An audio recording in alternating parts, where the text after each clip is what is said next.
السلام عليكم متابعيني الأعزاء. راح أتكلم وياكم اليوم ومن خلال هذا الفيديو عن مشكلة الشخير، سواء كانت عند الأطفال أو عند الكبار.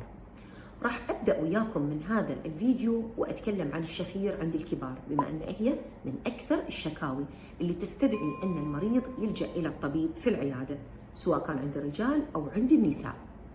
الإحصائيات تقول أن أكثر الرجال عقب سن الأربعين يعانون من الشخير، سواء كان بسبب ارتخاء في عضلات الرقبة أو بسبب تضخم القرنيات الأنفية اللي موجودة في الأنف، أو بسبب الإرهاق أو التعب اللي يؤدي إلى ارتخاء عضلة سقف الحلق وتدلي اللهاء، بالإضافة إلى ارتخاء في عضلات الرقبة.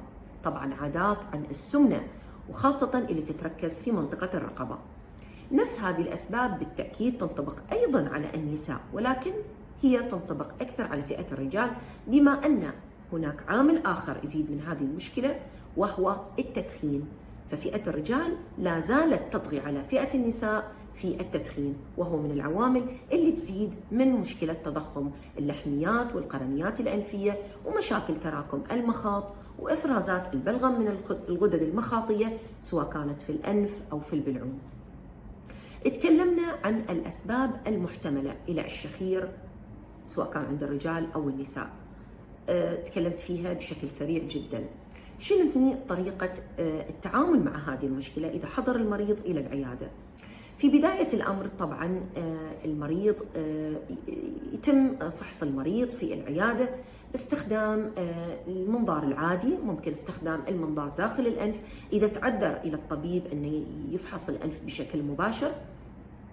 في أحيان كثيرة يطلب الطبيب من المريض إجراء التخطيط المقطعي باستخدام التخطيط المقطعي بالكمبيوتر أو السي تي سكان، الكمبيوتر توموغرافي، حتى يظهر إلينا تفاصيل أكثر إلى الأنف والجيوب الأنفية، خاصة إذا كان المريض أيضا يشكو من مشاكل الصداع وثقل في منطقة وسط الوجه والانزعاج اللي عادة يحدث كأحد أعراض أو ظواهر مشاكل التهاب أو حساسية الجيوب الأنفية المزمنة، اللي غالبا ما تكون هي إحدى العلامات اللي تدل إلينا إلى وجود مشكلة في الأنف تسبب هذا الشخير.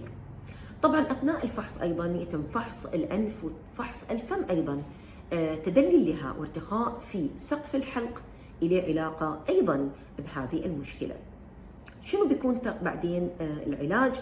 بعض الحالات ممكن يبدأ الطبيب العلاج باستخدام الأدوية، يعني يستخدم بخاخات الأنف، غسولات الأنف، مضادات الهستامين اللي ممكن تساعد. ولكن في بعض الأحيان ممكن الطبيب من أول زيارة يطلب من المريض أو يعطي المريض خيار التدخل الجراحي، لأنه راح يكون هو الأفضل إلى المريض. بعض المرضى ما يفضلون استخدام الخيارات الجراحية، ولكن يفضلون استخدام الأدوية. دائما أخبر المرضى إذا كان خيار الجراحة هو أفضل خيار بالنسبة إليك، كل ما تقدمت في هذا الخيار بيكون أفضل، بتكون تتخلص من المضاعفات اللي تظهر في الأنف لما يتم إهمال أو عدم علاج مشكلة الشخير عند الشخص. ومنها وأهمها وأكثرها خطورة هي ارتفاع ضغط الدم، تقلب المزاج، الصداع المستمر، عدم التركيز، واضطراب في أداء السلوكيات اليومية بالنسبة إلى الشخص اللي يعاني من الشخير.